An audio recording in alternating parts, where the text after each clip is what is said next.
The last time you cried, something happened that no other animal on earth can do. Your eyes filled with water, your throat tightened, your face contorted, and tears rolled down your cheeks. Not because something was in your eye. Not because of wind or dust or onion fumes, because you felt something. Every mammal on earth produces tears. Every bird, every reptile. Tears are ancient. They lubricate the eye, wash away debris, protect against bacteria. Crocodiles produce tears while eating. Dogs produce tears constantly to keep their corneas moist. Elephants, sea otters, and seals all have functioning tear glands that keep their eyes wet and healthy. But none of them cry because they are sad. Only you do that. Emotional tears are a uniquely human phenomenon. No other species on this planet has ever been observed producing tears in response to grief, joy, frustration, or pain. Scientists have looked. They have studied chimpanzees mourning their dead, elephants standing vigil over fallen family members, wolves howling after losing a packmate. The behaviors suggest deep emotional experience. But the tears do not come. This means that at some point in your evolutionary history, your species took a system that existed purely to protect the surface of the eye and repurposed it for communication. The question is when, and the question is why. Start with the chemistry. Your tears are not all the same. Ophthalmologist William Frey at the University of Minnesota identified 3 distinct types of human tears. Basal tears coat the eye continuously, maintaining a smooth optical surface.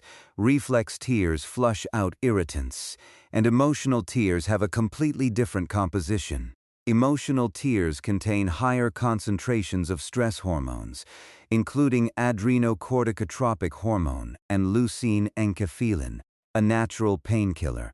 They also contain more protein than reflex tears, which is why emotional tears are thicker and cling to the face rather than running off quickly. Your body is not just leaking fluid when you cry, it is excreting stress chemicals. Frey proposed that emotional crying is a literal detoxification process, a way for the body to purge biochemical byproducts of emotional distress through the lacrimal gland. This would mean that crying does not just express sadness, it physically reduces it. Studies have partially supported this.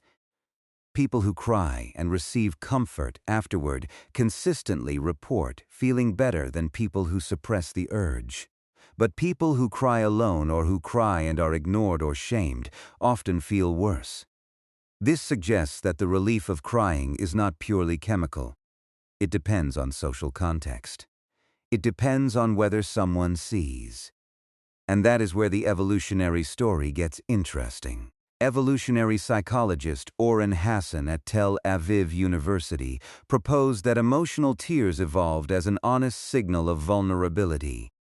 Tears blur your vision. They make it harder to fight or flee. They advertise to anyone watching that you are in a state of reduced capacity. Faking tears convincingly is extremely difficult, especially under scrutiny. That makes crying an honest signal, one that is costly to fake and therefore reliable for the receiver. In a social species like yours, honest signals of vulnerability serve a critical function. They recruit help. A crying infant gets fed. A crying ally gets defended. A crying group member communicates that something is wrong and draws the attention of the group toward the problem. Tears are not weakness. Tears are a social technology, and the species that developed them became the most cooperative species on Earth. Think about when you cry. Not the moments of physical pain, which produce reflex tears. The moments of emotional crying. You cry at loss. You cry at reunion. You cry when you feel overwhelmed. You cry at weddings and funerals, and the final scene of a movie about a dog. The common thread is not sadness. The common thread is intense social connection, or the rupture of it. Ad Vingerhuits, a professor of clinical psychology at Tilburg University in the Netherlands, has spent decades studying human crying. His research shows that the most reliable trigger of emotional tears is not pain, not anger, not fear. It is helplessness. The feeling that you cannot change what is happening. The feeling that you are losing something and there is nothing you can do. That specific emotional cocktail, intense feeling plus perceived powerlessness, is the strongest predictor of tears in adults across cultures and genders. This maps perfectly to the honest signal theory. The moment you feel most helpless is the moment you most need others, and tears are the signal that summons them. But there is a mystery buried in this explanation. If crying is so useful, why do you learn to suppress it? Children cry freely and frequently. Adults in most cultures cry far less. Men in many cultures are actively punished for crying. Why would a species evolve a powerful social bonding tool and then train half its members to shut it off? The answer may be that crying works best when it is rare. A signal that occurs constantly loses its power. If an adult cries every day, observers become desensitized. The tears stop recruiting help. They start recruiting avoidance. Vingerhoots found that adults who cry rarely but at high-intensity moments receive the strongest positive social response. The signal has more power because it is unexpected. There may also be a dominance calculation. In a hierarchical social group, displaying vulnerability can be costly if the people watching are competitors rather than allies. Crying in front of someone who might exploit your weakness is a different strategic calculation than crying in front of someone who will comfort you. Your brain evaluates the social landscape before releasing tears. This is why you can hold back tears in a meeting and then break down in the car afterward. Your lacrimal system is not purely reflexive. It is socially gated. Here is something stranger.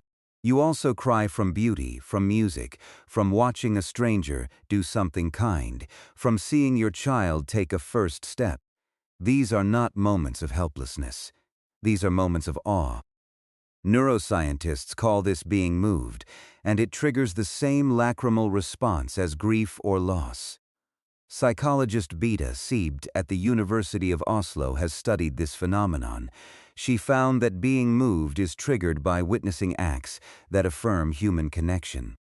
Kindness, sacrifice, reunion, overcoming adversity together. These moments remind the observer that cooperation and care exist. And for a species that depends entirely on social bonds for survival, that reminder carries deep biological weight. You are not crying because you are sad. You are crying because your brain is registering that the social fabric is intact, that someone cared enough, that the bond held. Tears at beauty and tears at loss are the same signal pointing in different directions. One says the connection broke.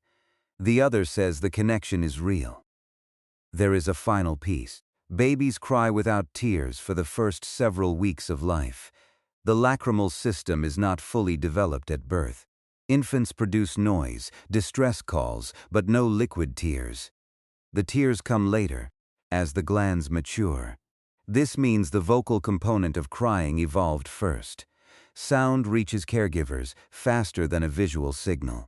The tears were added later, layered on top, for situations where sound alone was not enough, or where the audience was already present and watching. You are carrying a communication system that was built in stages. First the scream, then the face, then the tears. Each layer added precision to the signal. Each layer made it harder to ignore. No other animal assembled all three. Other species vocalize in distress. Other species produce facial expressions. Other species make tears, but no other species combines all three into a single, coordinated emotional display designed to recruit social support. That combination is yours alone.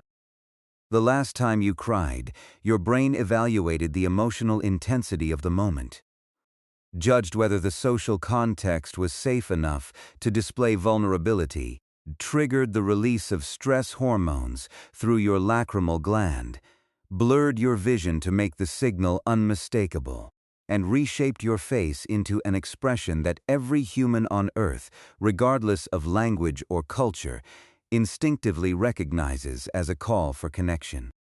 You did not decide to do any of it.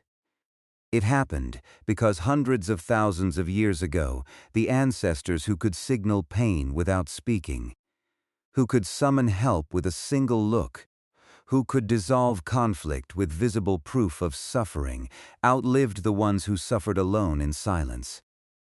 The last time you cried, your body did exactly what it was built to do. It asked for help in the only language every human already knows.